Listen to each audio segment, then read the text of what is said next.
Hey everybody, welcome to TechMark Gaming. In today's video, I'm going to be going over the top 5 PlayStation Portal tips and tricks that you need to know if you own a PlayStation Portal or if you plan on getting one in the future. But before I get into the video, be sure to smash that like button, comment below and tell me what games you'd like to play on your PS5 or PS Portal, and subscribe to TechMark Gaming so I can be recommended to more gamers like yourself.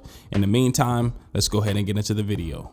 Now, the first tip that I have for you guys is showing the battery percentage on a PlayStation Portal. There's a lot of gamers out there that's been owning this device since its release and they still haven't been able to figure out how to view the percentage. Now, if we go into the control center, you'll see that we have a battery icon with just the bars inside of it to let you know how much battery you have. But if you want to see the percentage, this is exactly how you do it. So what you want to do is you want to go into the shutdown menu and you're going to power off the device by clicking on the power off button, and you'll see that your PlayStation Portal is powering down. Now the next thing that you want to do is get a USB-C charging cable or a charging dock. In this case, I have one here. I got this charging dock from Duke Phoenix Designs. I'll leave a link in the description if you guys want to purchase this one. I also have a step-by-step guide showing you how to properly install the charging cable on this dock, so I'll leave a card above this video if you guys want to check that out as well. Next, we're going to grab the PlayStation Portal and we're going to connect it to the USB-C cable. As you guys can see, I'm putting it on the dock here, and we're going to wait for maybe about 10 seconds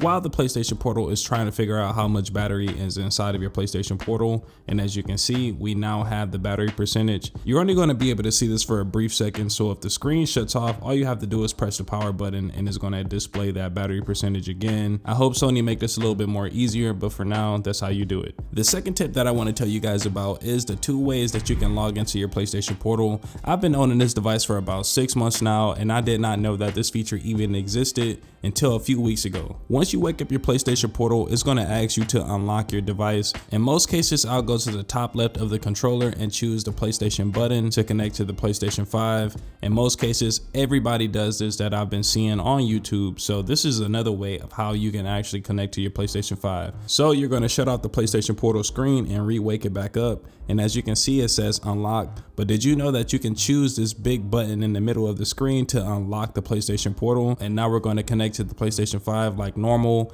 This is actually a great feature because it saves maybe about a second or two in the long run whenever you're trying to connect to your PS5. Now, tip number 3 is one of those features that I really think that every PlayStation Portal owner should actually try out and see if they like, and this is additional haptic feedback. If you want to enable this, you go into your settings, then you're going to go into the accessibilities tab, then you're going to scroll down until you see controllers, click into that sub menu, and you'll see an option where it says haptic feedback during console navigation. You're going to make sure that that is enabled, and when you scroll through the home screen, you'll feel more vibrations and haptics as you go through each card, making the PlayStation Portal feel a lot more premium. Now, if you're enjoying this video so far, be sure to smash that like button, comment below and tell me what features you would like to see in the next update for the PlayStation Portal, and subscribe to TechMark Gaming so you can be notified when I post a new video. In the meantime, let's go ahead and get back into it. Now, tip number 4 is for those folks out there that want to go caseless, but still want to have some type of protection on their screen. And this is where the tempered glass screen protectors come in handy. The Portal comes with the 8-inch LCD display, and it's not as strong as you would think. One drop could actually shatter the whole screen, just like with a smartphone. So having a tempered glass screen protector reduces those impacts on the screen, which can save you a lot of time and money in the long run. I personally like to have these on every device that I have. I'll leave a link in the description if you guys want to check these out for the PlayStation Portal. I've had one on my PlayStation Portal for about 6 months now since I've actually owned this device,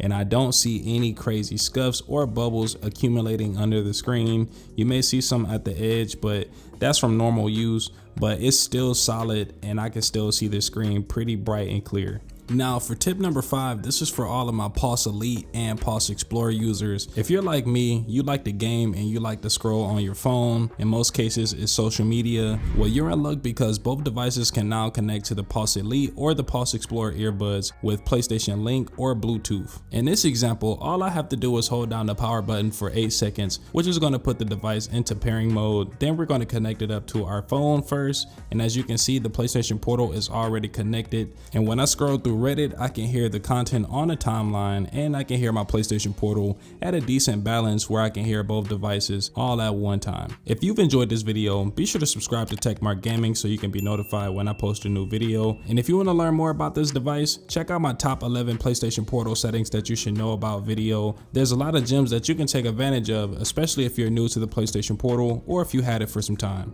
In the meantime, I'll see you guys in the next one. Take care. Deuces.